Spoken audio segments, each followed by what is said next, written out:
Evelyn Hayes, at 68, felt the weight of her diamond-encrusted watch more acutely than usual. It was a gift from her late husband, Alistair, a man whose empire had been built on steel and unwavering principles. 3 years after his passing, the vast Hayes estate, nestled amidst rolling hills and ancient oaks, felt less like a sanctuary and more like a gilded cage. Every polished surface, every antique tapestry, whispered of Alistair's presence, a presence that had once been her anchor, and now, her most profound absence. She wasn't vain, but today, for her granddaughter Clara's engagement party, Evelyn had chosen her attire with meticulous care. A silk gown, the color of twilight, draped elegantly, complementing her silver hair, which she'd styled herself with a practiced hand. A touch of Alistair's favorite rose-scented perfume, a relic from happier times, completed the ensemble. "You look radiant, Evelyn," she murmured to her reflection, a bittersweet echo of Alistair's voice. She could almost feel his arm around her, his quiet approval. The party was held in the Grand Conservatory, a glass-domed marvel that Alistair had commissioned years ago. Hundreds of white roses bloomed, their fragrance filling the air, mingling with the soft strains of a string quartet. Clara, her granddaughter, glowed with happiness, her fiancé, Ben, by her side. Evelyn's son, Marcus, a man whose ambition had always mirrored his father's, albeit without the same moral compass, beamed proudly as he greeted guests. His wife, Victoria, impeccably dressed and ever so slightly condescending, flitted among the crowd, orchestrating every detail with an iron fist in a velvet glove. For a fleeting moment, as she watched Clara laugh, Evelyn felt a warmth spread through her chest. Perhaps, despite everything, this would be a day of unadulterated joy. The illusion shattered at the guest reception table. A young event coordinator, her smile bright and practiced, handed Evelyn her personalized glass flute and a small engraved card indicating her table number. Evelyn glanced down, expecting to see Evelyn Hayes, grandmother of the bride. Instead, in elegant script, the card read, "Evelyn Hayes, the family's benefactor. Handle with care." Her hand froze, the delicate glass nearly slipping from her grasp. A wave of heat rushed to her face, a familiar flush of humiliation. Surely this was a mistake. "Is something wrong, Mrs. Hayes?" the coordinator asked, her eyes widening slightly as she noticed Evelyn's rigid posture. Evelyn forced a strained smile. "There seems to be a mix-up with my card," she managed, her voice barely a whisper. The young woman leaned closer, her gaze falling on the offending inscription. "Oh, I am so terribly sorry. Let me see if there's another one." "No, it's quite all right," Evelyn interjected quickly, not wanting to cause a scene at Clara's celebration. "I'll speak with my family about it." She clutched the card, its words searing into her consciousness, and made her way into the bustling conservatory. Had Clara approved this? Marcus? Victoria? Who on earth thought this was appropriate, let alone humorous? The question gnawed at her, a bitter taste in her mouth. Throughout the cocktail hour, Evelyn tried to appear composed, engaging in polite conversation with distant relatives and business associates who, thankfully, either didn't notice the inscription or were too polite to mention it. Then, a hushed whisper drifted from a cluster of guests near a towering palm. "Did you see Evelyn's card?" A woman giggled. Victoria said they thought it would be a riot. Apparently, she's their personal vault. Evelyn's blood ran cold. She moved away swiftly, her hands trembling, the delicate glass flute clinking against the engraved card. Just then, Marcus spotted her. "Mother!" he called, his voice booming across the room, drawing attention. "Come meet the Sterling family." Mr. Sterling worked closely with father for decades. Evelyn approached reluctantly, her heart sinking. Mr. Sterling, a portly man with a booming laugh, looked vaguely familiar. A relic from Alistair's corporate days. "Mother, this is Mr. and Mrs. Sterling," Marcus announced, then added with a chuckle that grated on Evelyn's nerves. "Mother, our beloved ATM." Mrs. Sterling's polite smile faltered as her eyes darted to Evelyn's card. Mr. Sterling looked distinctly uncomfortable, his jovial expression replaced by a frown. Evelyn Hayes, Evelyn stated, extending her hand firmly, ignoring Marcus's crude remark. Alistair's widow. Of course, Mr. Sterling said kindly, his voice warm. Alistair spoke of you often. He was incredibly proud of you, Mrs. Hayes. The conversation continued, but Evelyn barely registered it. Her mind reeled with Marcus's casual cruelty. When the Sterlings moved on, Evelyn pulled Marcus aside, her voice low and tight with suppressed anger. What is the meaning of this? She demanded, gesturing to the card. Marcus laughed. A dismissive, airy sound. Oh, Mother, don't be so sensitive. It's just a joke. Everyone knows you're the one with the deep pockets since Father left you everything. It's humiliating, Evelyn said quietly, her eyes burning. Oh. Please. He rolled his eyes. A gesture she found increasingly irritating. Lighten up. It's a party. Before she could respond, Victoria appeared, elegant in a shimmering gown, her smile a little too wide. There you are, Evelyn. Has Marcus been introducing you around? We want everyone to know who's responsible for this absolutely gorgeous party. She winked, and both Marcus and Victoria laughed, a sound that echoed hollowly in Evelyn's ears. Evelyn excused herself, needing a moment of solitude. She made her way to a quiet powder room, splashing cold water on her flushed face. As she dabbed her eyes with a tissue, the door opened, and an older gentleman in a perfectly tailored suit entered, then backed out apologetically. Mrs. Hayes? Evelyn? He called tentatively from outside. It's Mr. Davies, Alistair's attorney. Might I have a word? Evelyn composed herself and stepped out. Mr. Davies had handled Alistair's vast estate and had always been a man of quiet integrity. She couldn't help but notice his gaze flickered vaguely toward her engraved card and the general buzz of conversations. Apparently, it's just a joke, Evelyn sighed, a bitter laugh escaping her lips.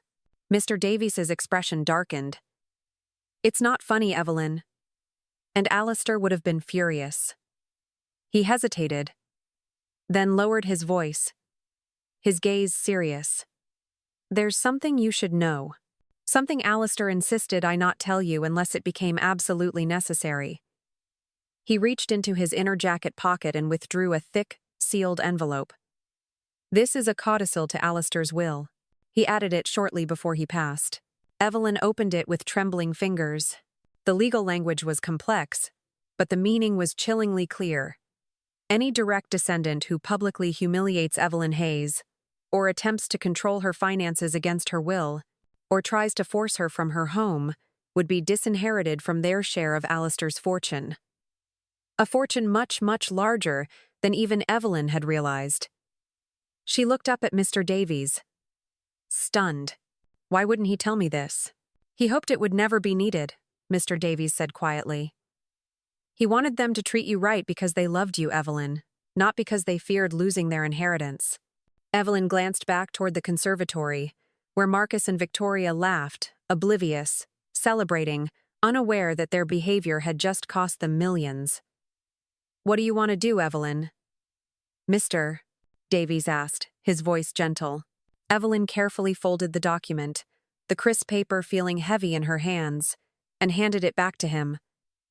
Nothing, she said, her voice firm, a new resolve hardening her gaze. Not yet. I need to see just how far they'll go. As she returned to the party, the engraved card, the family's benefactor, handle with care, felt heavier against her chest. But now, instead of shame, Evelyn felt something different stirring inside her, a cold, quiet determination, a resolve to finally see her family for who they truly were. The morning after Clara's engagement party, Evelyn sat alone at her sprawling kitchen island, still in her silk robe, staring at the offensive engraved card she'd placed before her. Evelyn Hayes. The family's benefactor, handle with care. She traced the elegant script with a fingertip, a bitter irony settling in her heart. She remembered how Alistair would have reacted if he'd seen it. His temper, though rare, was formidable when someone disrespected those he loved. "They've changed," she whispered to the empty, sun-drenched room, as if Alistair could hear her. Or perhaps they were always this way, and we just didn't want to see it. She rose, the robe rustling softly, and moved to the grand living room, drawn to the large family portrait above the marble fireplace. It had been taken 5 years ago, on their 40th wedding anniversary. Alistair sat in the center, still robust despite the early signs of the illness that would later claim him. Evelyn stood beside him, her hand resting gently on his shoulder. Marcus and Victoria flanked them, their smiles wide and seemingly genuine. Clara and her brother, Leo, then teenagers, stood in front, full of youthful exuberance. They looked happy. They looked like a family. When exactly had things changed? The question haunted her as she prepared her morning Earl Grey tea. Perhaps it had been gradual, so subtle she hadn't noticed the erosion of respect until it was too late. The first clear memory came just 6 months after Alistair's funeral. Marcus and Victoria had invited her to dinner, a rare occurrence even then. They'd been unusually attentive, asking about her well-being, reminiscing about Alistair with what seemed like genuine fondness. Then, over dessert, they'd broached the real purpose of the evening. "Mother," Marcus had begun, refilling her wine glass, "Victoria and I have been thinking about remodeling our kitchen. Nothing fancy, just updating the appliances, new countertops, that sort of thing." "That sounds lovely," Evelyn had replied, oblivious to what was coming. "The thing is," Victoria continued smoothly, her voice a soft purr with college tuition for the kids and everything else, "we're a bit stretched right now." Evelyn remembered the pause, the expectant looks. "Are you asking me for money?" she'd asked, a flicker of unease stirring within her. "Not asking," Marcus had said quickly, a practiced ease in his tone. "It's just that Father left you quite comfortable, and we thought maybe you'd want to help out the family."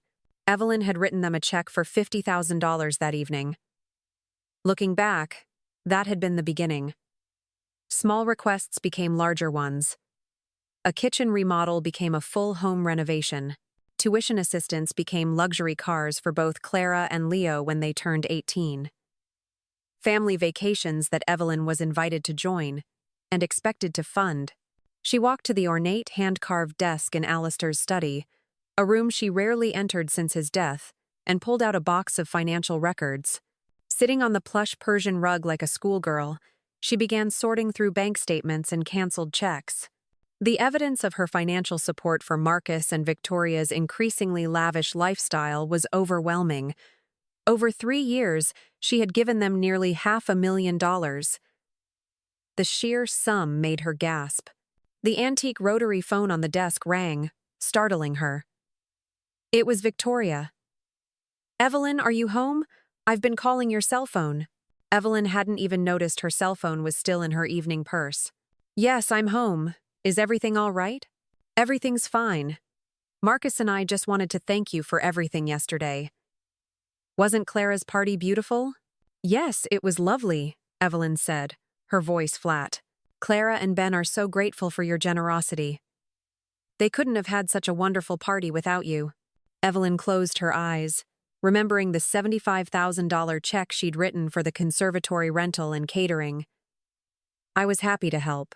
Actually, that's partly why I'm calling," Victoria continued, her voice taking on that syrupy, manipulative quality Evelyn had come to recognize.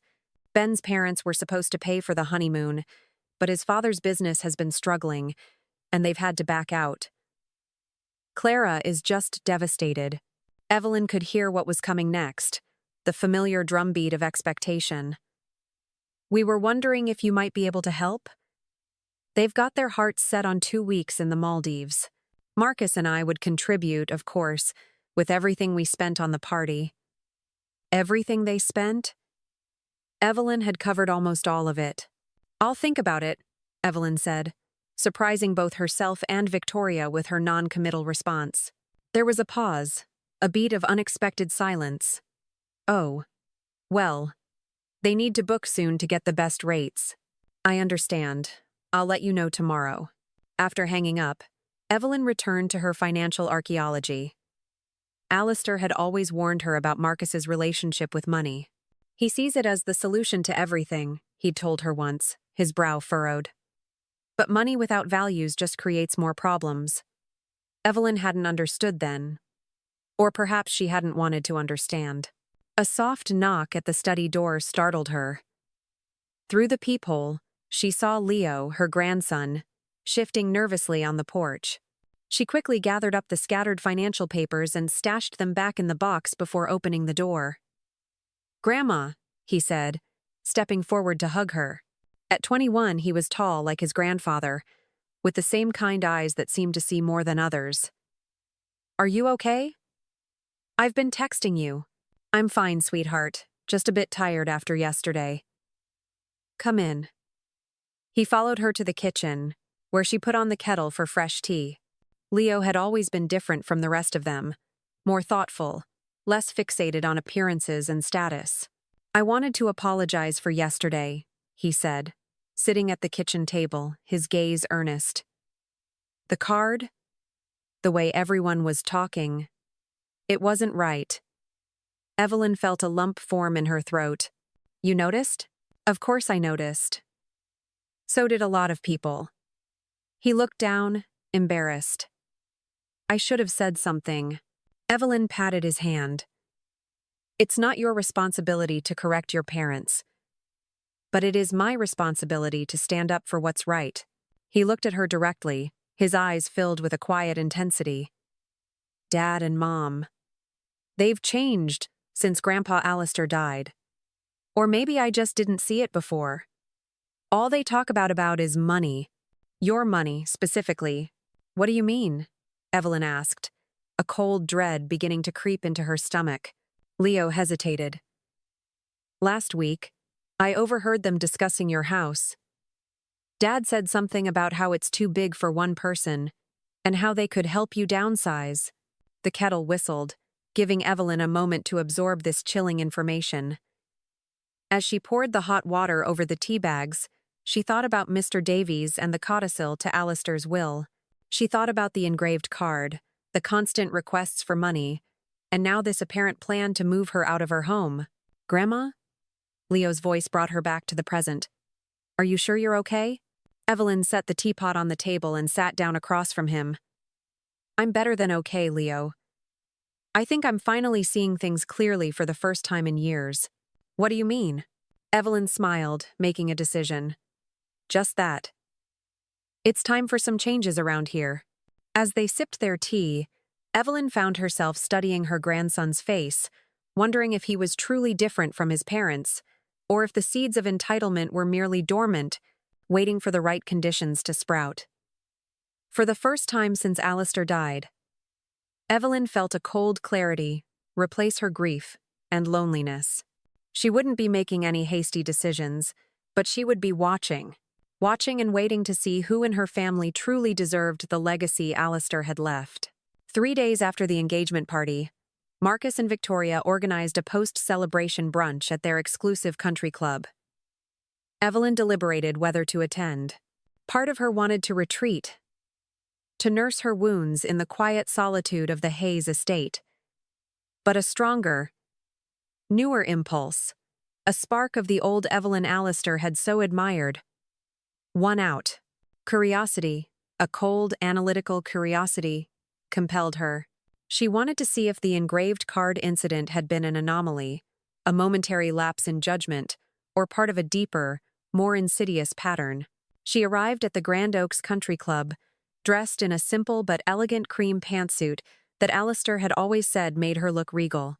As she entered the private dining room, she noticed several guests from the engagement party, including Clara and her new fiancé, Ben, Leo, and various relatives and friends. "Mother, over here," Marcus called, waving her toward the head table. Victoria, resplendent in a designer dress that probably cost more than most people's monthly salary, gave her an air kiss. "Evelyn, you look nice," she said, her tone suggesting mild surprise, as if Evelyn's usual attire was something to be endured. "We saved you a seat right here." Evelyn settled into the chair, noting with a prickle of annoyance that she'd been placed next to Ben's parents, whom she barely knew, rather than near her grandchildren. The brunch proceeded pleasantly enough, a superficial veneer of civility masking the underlying tension Evelyn now acutely felt. Then Victoria clinked her champagne flute for attention, the sound echoing a little too loudly in the elegant room. "We want to thank everyone for coming today, and for helping make Clara and Ben's engagement party so special," she began, her voice dripping with practiced warmth. "And of course, a special thank you to Grandma Evelyn, who has been so incredibly generous." All eyes turned to Evelyn, a spotlight of uncomfortable attention. "In fact," Victoria continued, her smile not quite reaching her eyes, a predatory glint in their depths, "we have an exciting announcement. Grandma will be funding Clara and Ben's dream honeymoon to the Maldives." There was a smattering of polite applause, a few murmurs of admiration. Evelyn sat frozen, her coffee cup halfway to her lips. She had made no such commitment. The words "I'll think about it" had been a conscious, deliberate attempt to create distance, not an affirmation. "Mother?" Marcus prompted, his voice laced with a warning, when Evelyn didn't immediately acknowledge the announcement. "Aren't you going to say something?" Evelyn carefully, deliberately, set her cup down, the porcelain clinking softly against the saucer. "This is the first I'm hearing of it," she said, keeping her voice level, a calm that belied the storm brewing inside her. An awkward silence fell over the table, thick and palpable. Clara looked confused, then embarrassed, her cheeks flushing a delicate pink. Ben stared intently at his plate, as if the floral pattern held the secrets of the universe. "Well, we discussed it yesterday," Victoria said, with a brittle, forced laugh, attempting to brush off the discomfort. "Remember? You said you'd think about it." "Yes, I did say that," Evelyn replied, her gaze steady, meeting Victoria's, "and I'm still thinking." Marcus leaned over, speaking in a stage whisper clearly meant to be heard by everyone at the table. "Mother, don't make a scene. We've already told them they can book the trip." Evelyn felt something inside her snap, a thread of patience that had been stretched too far for too long. "I don't recall agreeing to pay for a honeymoon to the Maldives," she said, her voice clear and resonant, loud enough for everyone to hear. "In fact, I believe Ben's parents were originally planning to cover this expense." Ben's father shifted uncomfortably in his seat, his face reddening. "There were some business setbacks," he muttered, his voice barely audible. "I understand," Evelyn said kindly, her tone softening slightly towards Ben's parents. "These things happen. But I think it's inappropriate to publicly volunteer someone else's money without their agreement, don't you?" The table fell silent again, this time a stunned, absolute quiet. Victoria's face flushed a deep, angry red, her carefully constructed composure beginning to crack. "Perhaps Clara and Ben might consider a more modest honeymoon," Evelyn suggested, her voice still calm, but with an edge of steel. "One within their means?" "Their means?" Victoria hissed, her voice rising, a vein throbbing faintly in her temple. "What about your means, Evelyn? Everyone knows Alistair left you more than comfortable." Something in her tone, the sheer entitlement, the thinly veiled resentment, the complete lack of respect, made Evelyn's decision crystal clear. "My financial situation is not up for public discussion," she said firmly, her gaze unwavering, "and neither are my spending choices." Marcus grabbed her arm, his fingers digging in painfully, a desperate plea in his eyes. "Mother, stop it. You're embarrassing us." Evelyn pulled her arm away, her movement sharp and decisive. "No, Marcus. You've embarrassed yourselves." She stood up, smoothing her pantsuit, a quiet dignity in her posture. "Clara, Ben, I wish you both every happiness. I'd be happy to contribute to a reasonable honeymoon, but I'll discuss that with you privately." As she turned to leave, Leo stood up as well, his chair scraping against the polished floor. "I'll walk you out, Grandma." In the opulent lobby, away from the prying eyes and hushed whispers of the dining room, Evelyn finally let her composure slip. Her hands trembled as she fumbled for her car keys, the weight of the past few minutes pressing down on her. "Are you okay to drive?" Leo asked gently, his hand resting lightly on her arm, a comforting presence. Evelyn nodded, taking a deep, shaky breath. "I'm fine, sweetheart. Just a bit shaken. You should be proud of yourself," Leo said, his voice quiet but firm. That took courage. Evelyn looked at her grandson, really looked at him. In that moment, he reminded her so much of Alistair, the quiet strength, the unwavering moral compass. It made her heart ache with a familiar longing, but also with a new sense of hope. "Would you like to come over for dinner tonight?" she asked impulsively, the words escaping before she could second-guess them. Leo smiled, a genuine warm smile that reached his eyes. "I'd like that, Grandma. Very much." Later that evening, as they sat in Evelyn's spacious, yet suddenly cozy, kitchen, sharing a simple meal of roast chicken and fresh vegetables, Evelyn found herself confiding in Leo about his parents' behavior over the past 3 years.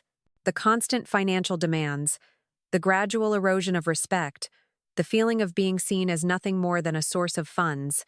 "I'm not surprised," Leo said sadly, pushing a piece of potato around his plate. "I've watched it happening. After Grandpa Alistair died, it was like they saw you as, I don't know, an ATM?" "An ATM," Evelyn supplied, a wry smile touching her lips. "Yes, that's exactly it," he nodded. "And it's getting worse. Last week, I overheard them talking about your house again." "What did they say?" Evelyn asked, her voice barely a whisper, dread coiling in her stomach. Leo hesitated, his gaze meeting hers, a flicker of discomfort in his eyes.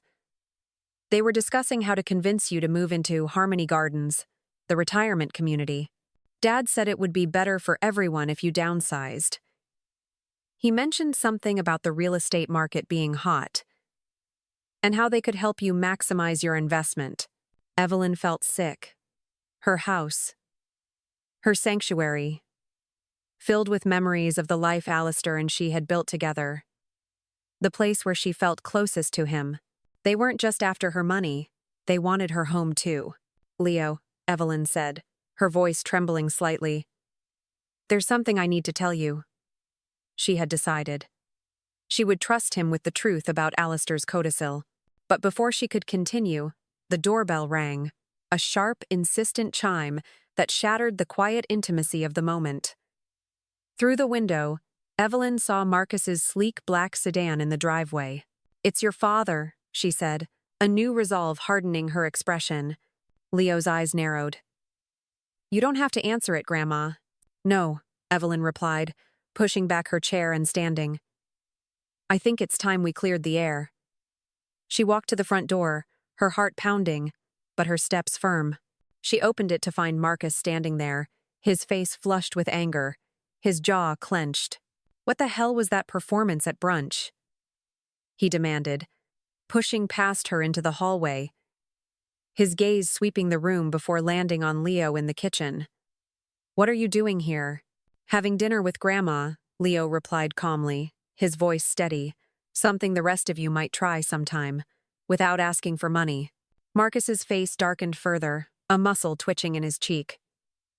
"Stay out of this, Leo. This is between your mother and me." "No," Evelyn said firmly, stepping between them. "If we're going to have this conversation, Leo stays. I'm tired of the private manipulations, Marcus. Let's put everything on the table." And in that moment, looking at her son's angry, entitled face and her grandson's protective, unwavering stance, Evelyn knew they had reached the breaking point. There would be no going back. "I've had enough of your attitude, Mother," Marcus said, pacing Evelyn's grand living room like a caged animal. His face was still flushed with anger, his movements jerky and agitated. "First the scene at the brunch, and now I find you've been poisoning Leo's mind against us." Evelyn sat calmly in Alistair's old armchair, its rich leather worn smooth with time, her hands folded serenely in her lap, Leo stood by the fireplace, arms crossed, watching his father with a mixture of disappointment and unwavering resolve. The tension in the room was a palpable force, thick and suffocating. "No one is poisoning anyone's mind," Evelyn replied evenly, her voice steady and clear, cutting through Marcus's bluster. "We're simply acknowledging what's been happening in this family since your father died." "And what exactly is that?" Marcus demanded, stopping abruptly in front of her, his eyes narrowed. "You and Victoria have been treating Grandma like a bank, not a person," Leo interjected before Evelyn could answer, his voice calm but firm. "The engraved card at the engagement party, volunteering her to pay for Clara's honeymoon without asking first, talking about selling her house behind her back." Marcus's face flushed a darker shade of crimson. "You've been spying on us," he hissed, his accusation laced with fury. "I've been paying attention," Leo countered, meeting his father's furious gaze without flinching. "Something you might try sometime." Marcus turned back to Evelyn, his expression shifting abruptly to the conciliatory, almost pleading tone he always used when he wanted something. It was a familiar tactic, one designed to disarm and manipulate. "Mother, you're misunderstanding everything. We're just trying to help you manage your finances wisely. You're not getting any younger." "I'm 68, Marcus, not 98, Evelyn interrupted, her voice sharp, a hint of steel entering her tone. "My mind is perfectly sharp, and I'm more than capable of managing my own affairs." "But father left you so much," Marcus insisted, his voice rising in frustration. "Stop." Evelyn held up her hand, a gesture of quiet authority that momentarily silenced him. "Alistair left me exactly what he intended to leave me. His estate is not a family piggy bank." Marcus's false smile vanished completely, replaced by a look of stunned disbelief, then cold anger. "So what are you saying? You're cutting us off? Because Victoria made one stupid joke with an engraved card?" "I'm saying that from now on, I'll be making my own decisions about my money and my home," Evelyn replied, her voice unwavering. "If Clara and Ben want a honeymoon in the Maldives, they can save for it like most young couples do. If you and Victoria want a bigger house, you can work for it. And if I choose to invest in Leo's future, that is my prerogative." Marcus stared at her, as if she'd suddenly started speaking a foreign language. He seemed genuinely unable to comprehend her newfound resolve. Then, he turned to Leo, his eyes blazing. "I want to speak to my mother alone." "I'm staying," Leo said firmly, stepping slightly forward, placing himself subtly between Evelyn and Marcus. "This is family business." "Exactly," Evelyn added, nodding at Leo. "And Leo is family." Something shifted in Marcus's expression, a flicker of calculation, a reassessment. He'd always been able to manipulate Evelyn when they were alone, playing on her emotions, her grief for Alistair, her desire to keep the peace. But with Leo present, those tactics wouldn't work. Leo's presence was a shield, a silent witness that stripped Marcus of his usual leverage. "Fine," Marcus snapped, his voice tight with barely contained rage, heading for the door. "But this isn't over, Mother." Not by a long shot. The door slammed shut behind him, the sound echoing through the quiet house. After he left, Leo let out a long breath, the tension visibly draining from his shoulders. "I'm sorry, Grandma," he said, his voice laced with regret. "For what, sweetheart?" Evelyn asked, her heart swelling with affection for him. "You've done nothing wrong. For not standing up sooner, for letting them treat you this way." Evelyn rose and hugged him tightly, a profound sense of gratitude washing over her. "You're standing up now," she whispered, her voice thick with emotion. "That's what matters." After Leo left, Evelyn sat in the quiet of her home, the silence no longer oppressive but contemplative. She thought about Alistair, about the codicil to his will, about the family they'd raised together. Had they gone wrong somewhere with Marcus? Or had he always had this streak of entitlement that they'd failed to see, blinded by parental love? More importantly, what was she going to do now?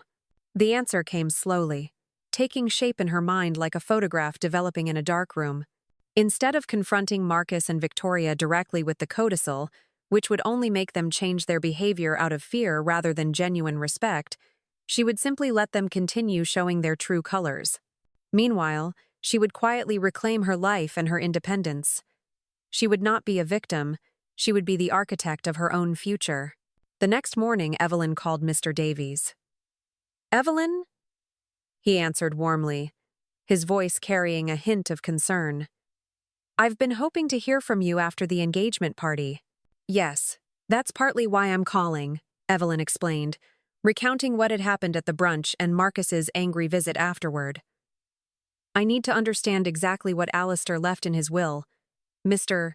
Davies, not just the codicil but everything, the full scope." There was a pause on the other end of the line.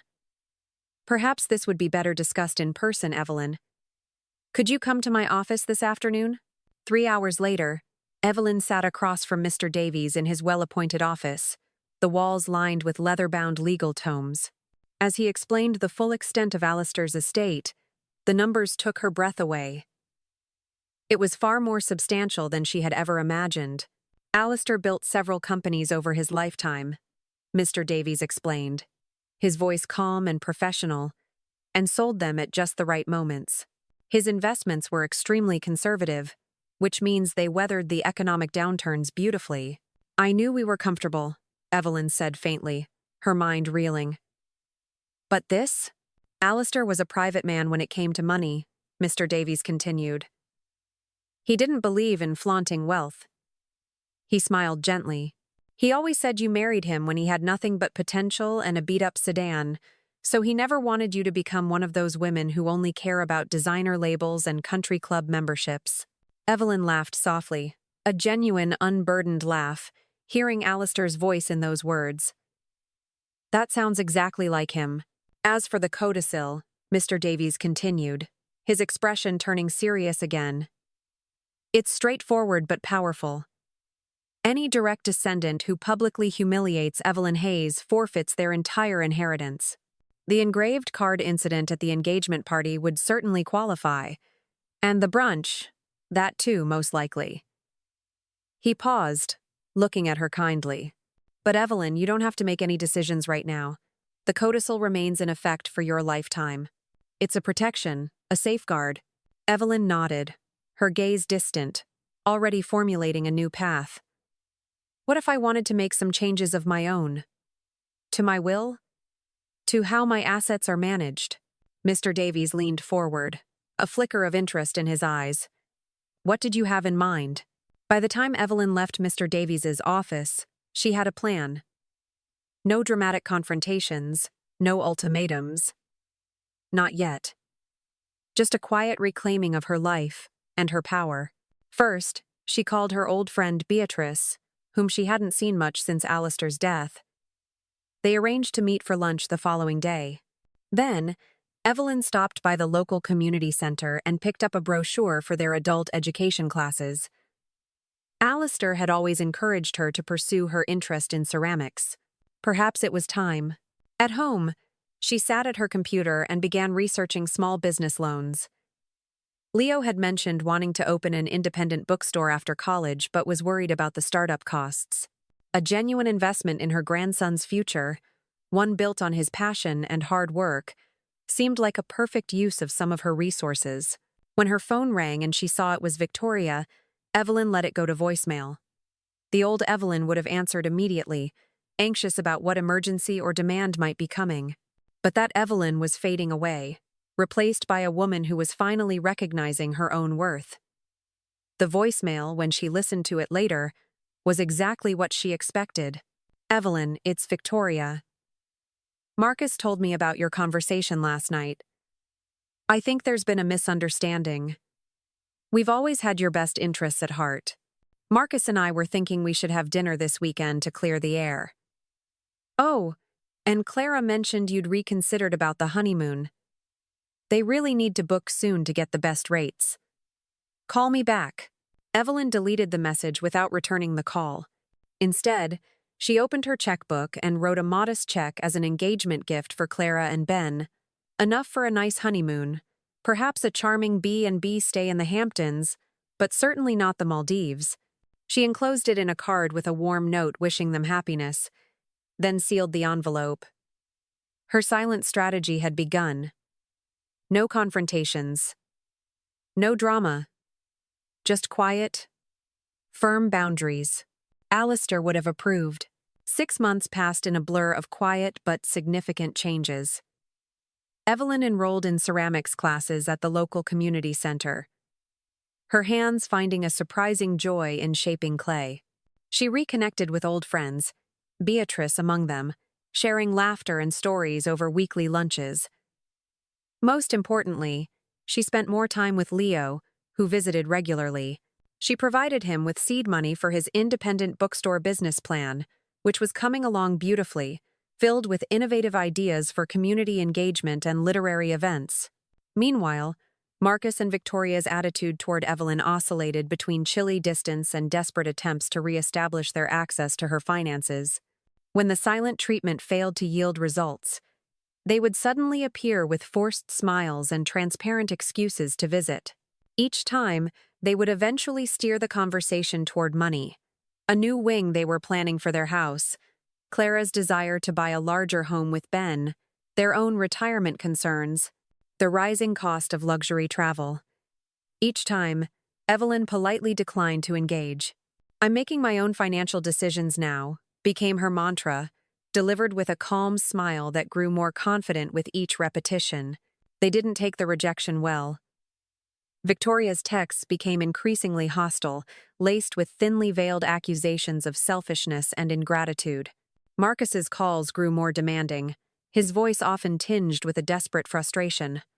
But Evelyn had found a new strength in her silence, in the firm, unwavering boundaries she was finally enforcing. The sense of liberation was intoxicating. Today was her birthday, her 69th, and despite her protests, Leo had insisted on organizing a small family gathering at her home. "It's time they remember whose house this is, Grandma," he'd said with a grim determination that reminded Evelyn so much of Alistair, and whose rules apply. Evelyn spent the morning in her sprawling garden, deadheading roses and drawing peace from the simple, repetitive task. The garden had been another casualty of the past 3 years. She'd neglected it while catering to Marcus and Victoria's demands. Now it was coming back to life, vibrant and flourishing, much like Evelyn herself. By mid-afternoon, her home was ready for guests. Leo arrived early to help with the final preparations.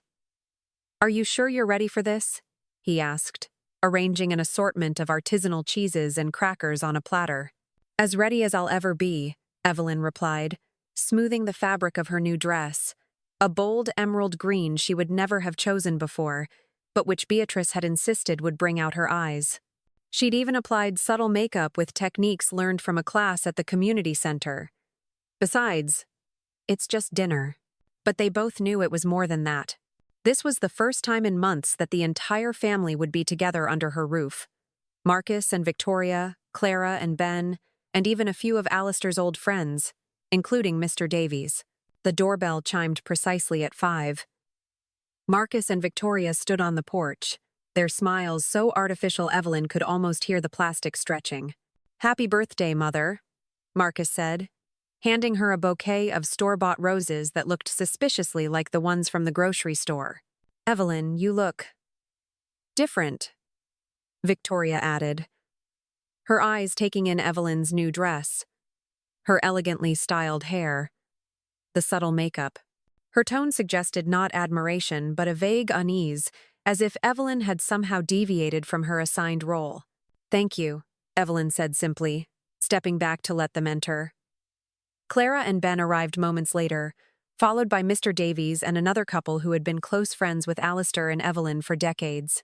Evelyn moved through the greetings and small talk with a composure she would have found impossible 6 months ago. She felt a quiet strength emanating from within, a shield against their veiled criticisms and unspoken expectations. As they settled in the formal dining room, Evelyn couldn't help but notice Marcus's gaze moving around the house, assessing, calculating. Victoria's eyes kept returning to the new ceramic vase on the sideboard, a piece Evelyn had created herself, its glaze a swirling pattern of blues and greens. "Did you redecorate, Evelyn?" Victoria asked, her tone suggesting she found the changes disturbing, perhaps even a little extravagant. "Just a few updates," Evelyn replied, her voice light. "I've been taking ceramics classes."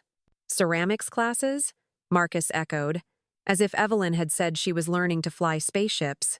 "Grandma's really talented," Leo said proudly, his chest puffing out slightly. "She's already sold 2 pieces at the community art fair." "Sold?" Victoria looked genuinely confused, her brow furrowed. "But why would you need to sell ceramics?" Evelyn smiled, a genuine, unforced smile. "It's not about need, Victoria. It's about joy and purpose." An uncomfortable silence fell over the table, broken only by Ben, who, perhaps sensing the tension, quickly asked Leo about the independent bookstore he was planning to open. "It's coming along great," Leo said, his enthusiasm infectious. "Thanks to Grandma, I've got the business plan finalized, and I'm looking at locations downtown." Marcus's head snapped up, his eyes narrowing. "Thanks to Grandma? What does that mean?" Leo met his father's gaze steadily. "Grandma's investing in my bookstore." "A significant investment, actually." "Investing?" Marcus's voice rose. A dangerous edge to it. "With what money?" "My money," Evelyn said quietly, her gaze fixed on Marcus. "But..."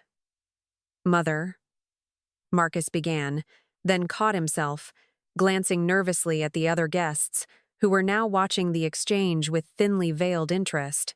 "Perhaps we should discuss this privately, Mother." "There's nothing to discuss, Marcus," Evelyn replied, her voice firm and unwavering. "I'm making my own financial decisions now. And I choose to support Leo's entrepreneurial spirit." Marcus's face darkened, a vein throbbing in his temple. He looked like he wanted to say more, to launch into a tirade. But Clara, perhaps sensing the escalating tension, interrupted with a story about her and Ben's recent honeymoon to the Hamptons, the destination they'd chosen after receiving Evelyn's modest gift.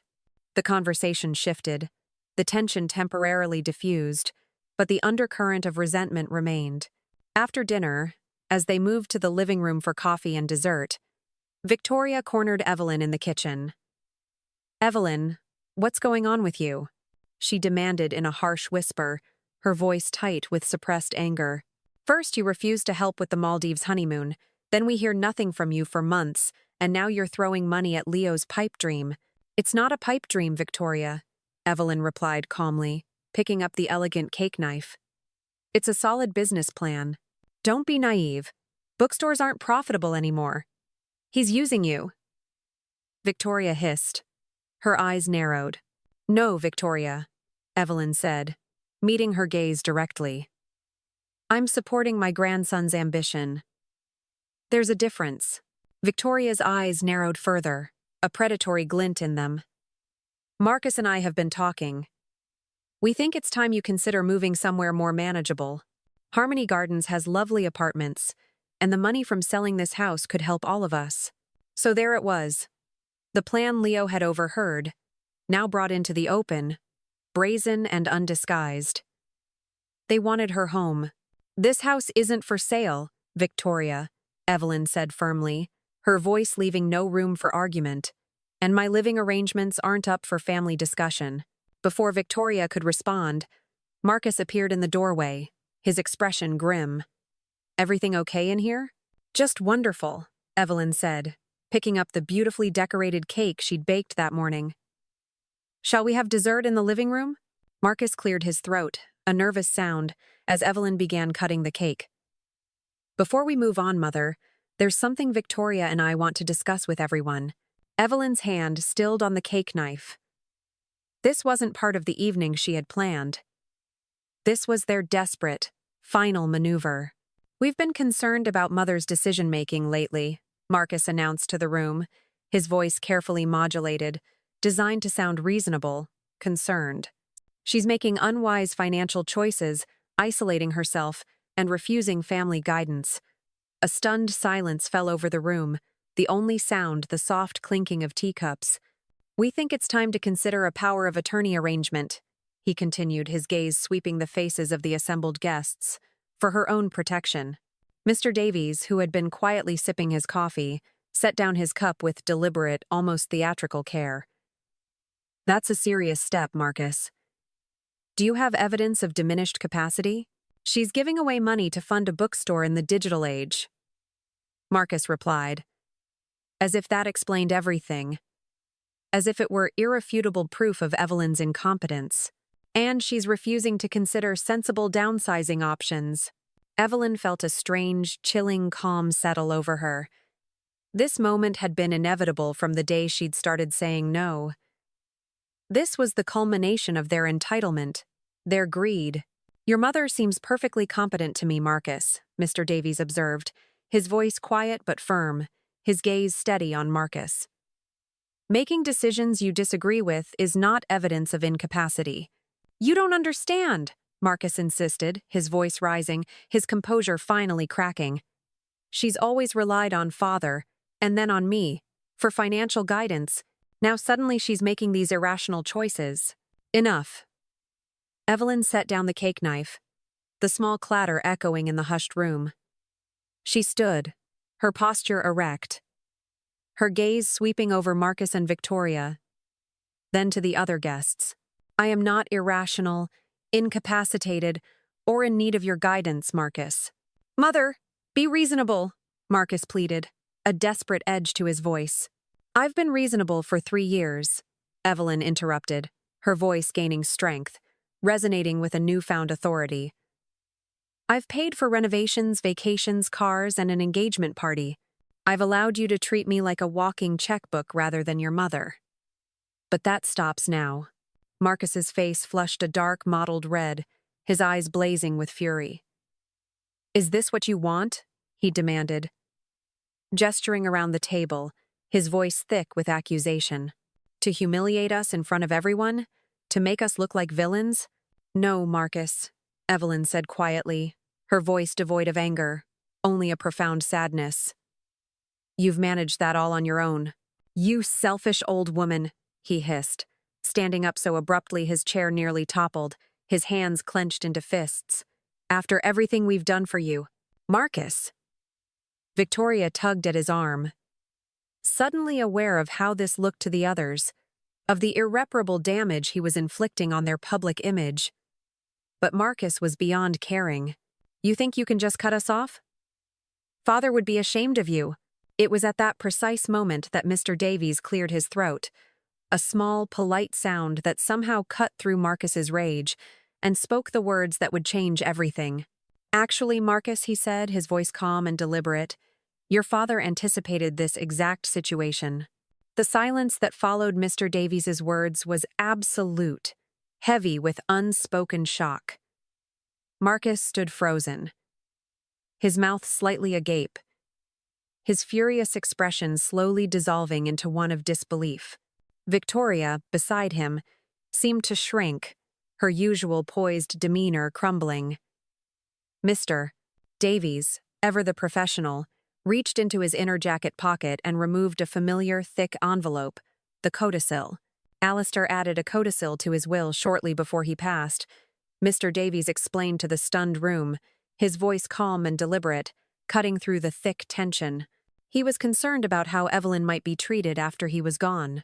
What kind of codicil? Victoria demanded, finding her voice first, though it was thin and reedy. Mr. Davies looked to Evelyn, silently asking for permission. Evelyn met his gaze and nodded, a quiet strength radiating from her. The codicil states that any direct descendant who publicly humiliates Evelyn Hayes, Mr. Davies continued, his voice steady and clear, forfeits their entire inheritance. This includes treating her with disrespect, attempting to control her finances against her wishes, or trying to force her from her home. That's ridiculous, Marcus sputtered, finally finding his voice, though it was laced with a desperate, disbelieving laugh. Father would never. He did, Mr. Davies interrupted, his tone firm, leaving no room for argument. And as executive of his estate, I've been documenting the incidents over the past several months. He turned to Evelyn, his expression softening slightly. Evelyn, I have to ask, do you want to enforce the codicil? All eyes in the room turned to Evelyn. She looked at Marcus and Victoria, their faces now pale with shock and dawning horror. She looked at Clara, who seemed utterly confused and deeply embarrassed, her gaze darting between her parents and her grandmother. Then Evelyn looked at Leo, whose expression held nothing but quiet support, a silent affirmation of her strength. Yes, Evelyn said finally, her voice clear and unwavering, resonating with a newfound authority. I do. Marcus collapsed back into his chair, a soundless thud. You can't be serious, he whispered, his voice hoarse. I've never been more serious, Evelyn replied, her gaze fixed on him. The engraved card at the engagement party. The honeymoon announcement at the brunch. The constant demands for money. And now, this attempt to declare me incompetent and force me from my home. All of it stops today. But our inheritance? Victoria whispered, her eyes wide with terror. Is forfeit, Mr. Davies confirmed, his voice devoid of emotion. All of it. All of it? Clara asked, her voice small, tears welling in her eyes. Mr. Davies nodded. I'm afraid so. The codicil is quite clear. This isn't fair! Marcus suddenly shouted, slamming his fist on the table, making the cutlery jump. She tricked us. She let us believe the money was just sitting there, waiting to be used. No, Marcus, Evelyn said quietly, her voice calm, a profound sadness in her eyes. I never promised you anything. You assumed. You took. You demanded, but you never once asked what I needed or wanted. What about Clara and Ben? Victoria asked desperately, turning to Mr. Davies. They haven't done anything wrong. Mr. Davies consulted his notes. Clara was present at several incidents but didn't actively participate in the humiliation. However, she also never spoke up to defend Evelyn. Clara's eyes filled with tears, and she looked at Evelyn, her face etched with regret. I'm sorry, Grandma. I should have said something at the party about the card. Evelyn reached across the table and took her granddaughter's hand. We all make mistakes, sweetheart.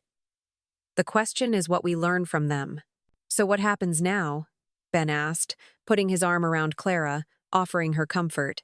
Now, Mr. Davies said, according to the terms of the codicil, Marcus and Victoria's share of Alistair's estate is redistributed. To whom? Marcus demanded, his voice sharp. Half goes to Evelyn outright, Mr. Davies explained. The other half is divided among descendants who have shown her proper respect and care. All eyes turned to Leo, who looked genuinely surprised, his jaw slack. I didn't know, he said quickly, his voice earnest. I swear, Grandma, I had no idea about any of this. I know, sweetheart, Evelyn assured him, her heart filled with pride. Your grandfather would be proud of the man you've become. Marcus stood up again, his face contorted with anger, a grotesque mask of fury. This is a setup, a conspiracy. I'll contest it in court. You're welcome to try, Marcus, Mr. Davies said calmly, his gaze unyielding. But the codicil is legally binding, and we have ample evidence of the conditions being met. Evelyn, Victoria began. Her voice suddenly honeyed. A desperate, last-ditch attempt at manipulation. Surely we can work this out as a family? We never meant. Save it, Victoria. Evelyn cut in, her voice firm. It's too late for that. So that's it? Marcus demanded, his voice cracking with disbelief and rage. After everything we've done for you, you're just cutting us off? No, Marcus, Evelyn said, standing to face her son directly, her posture regal and unwavering. After everything I've done for you, I'm finally standing up for myself. There's a difference. The gathering ended shortly after. Clara and Ben left with awkward apologies and promises to call soon. Their faces a mixture of regret and relief. Marcus and Victoria stormed out without another word, their departure a whirlwind of bitter silence. Mr.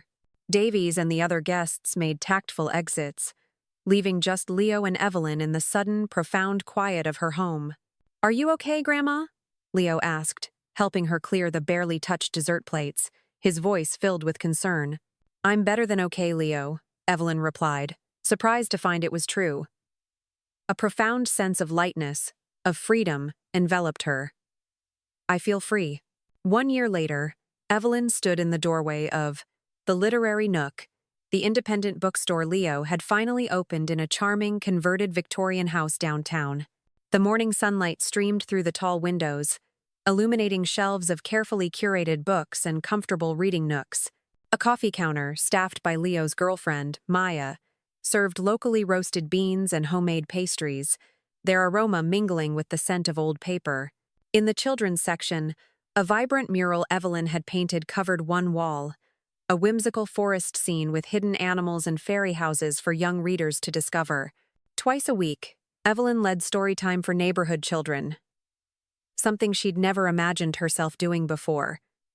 Her voice soft and engaging as she brought stories to life. The small apartment upstairs had been renovated as well. Not for Evelyn, she still loved her grand home with its cherished memories of Alistair, but for a young writer-in-residence program Leo had established with part of his inheritance.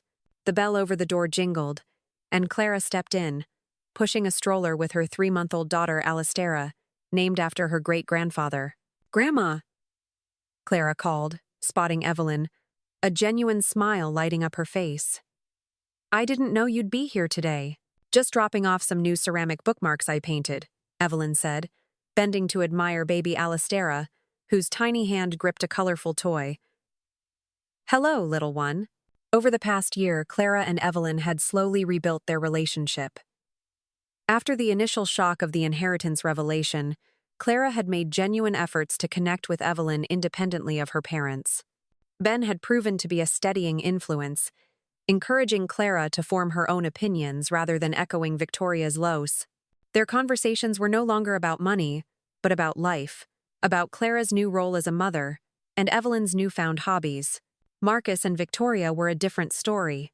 After several failed attempts to contest the codicil, they had moved to a smaller, less prestigious home in a different state, where Marcus had taken a job with a former business associate.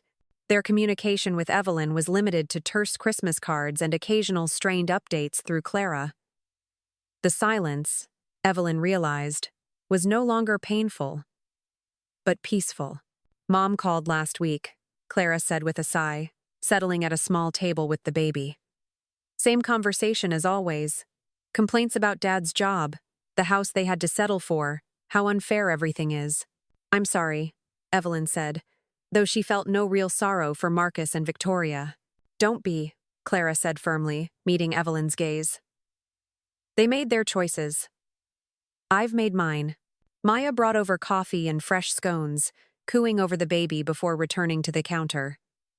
Leo emerged from the back room with a stack of new arrivals, his face lighting up when he saw them.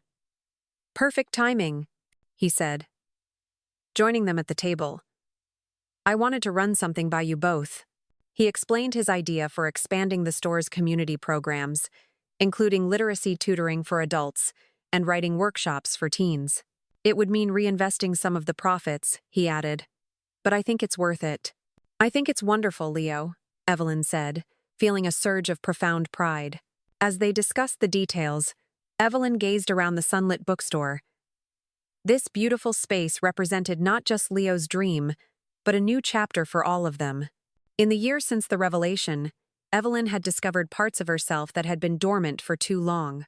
She'd made new friends, developed her ceramics, even started traveling, simple weekend trips at first, then 2 weeks in Tuscany with a senior tour group, where she'd met Charles, a widower from Boston with kind eyes and a dry wit who called her every Sunday now. Alistair would have approved, Evelyn thought. Not just of the bookstore or her newfound independence, but of the boundaries she'd finally established.